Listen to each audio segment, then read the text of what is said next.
जैसे बेलपत्र के वृक्ष के नीचे चढ़ाया गया पानी हमारे पितरों को प्राप्त हो जाता है, शिव जी को चढ़ाया गया पानी 33 कोटि देवताओं को प्राप्त हो जाता है। उसी तरह भगवान देव अधिदेव महादेव को समर्पित करा गया एक बेलपत्र 3 लोक के हमारे संपूर्ण देवी देव जो भी विराजमान है उन सबको प्राप्त हो जाता है। जल की बड़ी महत्वता है कि जल शिव जी को जब चढ़ाया जाता है, जल जब हम बेलपत्री के पेड़ के नीचे चढ़ाते हैं, पीपल के वृक्ष के नीचे जल चढ़ाते हैं, आंवले के वृक्ष के नीचे जल चढ़ाते हैं, तो उसकी कितनी कितनी महत्वता होती है।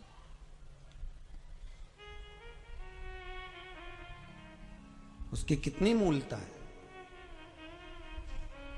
दुनिया के लोग भले ना समझे पर उसमें पहले का नियम है हमारा, पहले जो भोजन होता था, भोजन बनता था, उसमें आंवले की खटास डाली जाती थी। आज के जमाने में तो लोग टाटरी डाल दें, नींबू डाल दें, ये सब बात की बातें। आंवला इसलिए डालते थे क्योंकि हड्डियां मजबूत रहती थी।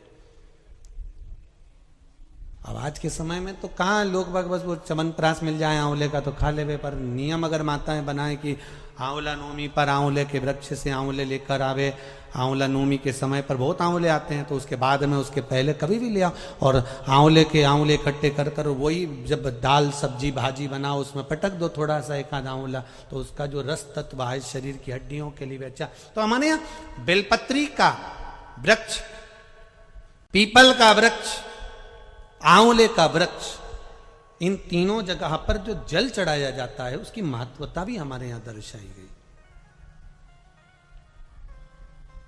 उसकी महत्वता भी दर्शाई। एक अच्छी बात सुन लो, बहुत बाबा की कथा में प्राप्त हो और जीवन का कल्याण हो। कभी किसी मकान का उद्घाटन कर रहे हो, किसी दुकान का उद्घाटन कर रहे हो, महाराज मकान का दुकान का आप उद्घाटन कर रहे हैं, उसको प्रारंभ कर रहे हैं, तो प्रयास करा करो कि पीपल के वृक्ष के नीचे की थोड़ी सी मट्टी, आंवले के वृक्ष की थोड़ी सी मट्टी, थोड़ी सी बेलपत्री के वृक्ष के नीचे की मट्टी, थोड़ा आंकड़ा जो आंख होता है जो शिव जी को फूल चढ़ता है सफेद आंख का, उसके नीचे की मट्टी, इन माटी को लाकर जहां नए मकान का मुहूर्त हो रहा हो या नए मकान में अपन जा रहे हो या उस मकान में कहीं पूजन आदि करा रहे हो, तो गाय के गोबर के साथ में, गौ माता का जो गोबर है, गौमूत्र है, उसके साथ में इन माटी को लेकर थोड़ा सा भाग लीप लेना चाहिए। क्यों? क्योंकि बेलपत्री के वृक्ष के नीचे लक्ष्मी जी का आवास है, पीपल के वृक्ष के नीचे नारायण और लक्ष्मी का आवास है, शनि का आवास, भगवान शिव का आवास है। इसलिए शिव जी का एक नाम है पिपलेश्वर महादेव। दधीची ऋषि की अस्थियां जाने के बाद में सुभाष ने जो अपना गर्भ था उसको पीपल के कोटर में रख दिया था और पीपल के वृक्ष का फल खाकर वो बच्चा जीवित रहा था जिसका नाम पिपलाद हुआ। शिवजी ने उसको वर प्रदान करा था, इसलिए उसका भगवान शंकर का नाम पीपल के वृक्ष के नीचे पिपलेश्वर महादेव पड़ गया था।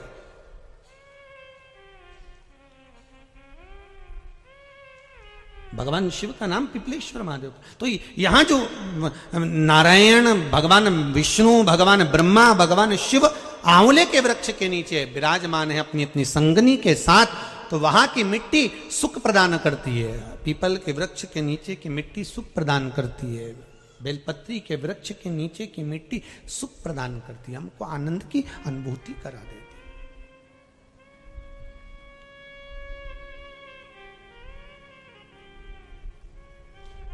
सुख जहां मिल जाए। महाराज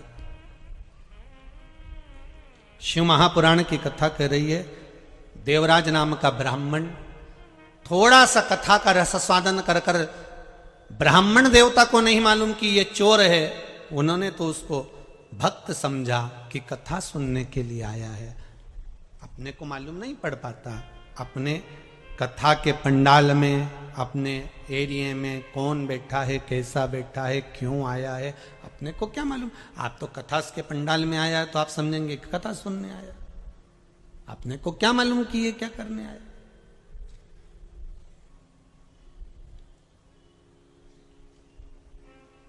हमें अंदाजा नहीं है कि वो क्या करने के लिए आया, हमें तो अंदाजा इस बात का है कि वो कथा सुनने के लिए आया, कथा श्रवण कर रहा है। अब शिव महापुराण की कथा कहती है देवराज को कथा सुनी, ब्राह्मण देवता ने अपने मन से बातचीत थी, पर देवराज का मन शिव महापुराण में नहीं लग पाया था। होता है ऐसा, कथा में जानकर बैठने वाला बैठ जाता है और उसका मन नहीं लगता। तो कई लोग कहते हैं गुरुजी आपने तो कथा कही, उसने नहीं सुनी, तो आपको कैसा लगेगा, उसने श्रवण ही नहीं करी। तो हमारा निवेदन फिर वही है,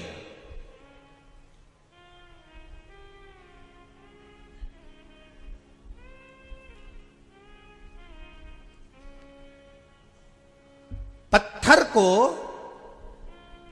पानी में डाल दीजिए, पत्थर नहीं गलेगा, पर सूर्य की तपन से पत्थर शीतल तो रहेगा। उसी तरह आप अगर कथा में जाकर बैठे हो, कथा श्रवण करने के लिए बैठे हो, तो यह पक्का है आपका मन लगे ना लगे, पर कम से कम 3 घंटे आप झूठ बोलने से, पाप करने से, छल करने से, बेईमानी करने से, प्रपंच करने से बचोगे तो सही। भले आपका मन कथा में नहीं लगे, भले आपका चित्त कथा में ना जाए, भले आपका मन कथा में नहीं पहुंच रहा, पर 3 घंटे आप सत्कर्म तो कर रहे हो, 3 घंटे कहीं पाप तो नहीं कर रहे, 3 घंटे आप झूठ तो नहीं बोल रहे, 3 घंटे आप बेईमानी तो नहीं कर रहे, 3 घंटे आप कथा में बैठकर कहीं झूठ प्रपंच तो नहीं कर रहे, इतना ही बच गए ना, वही बहुत है।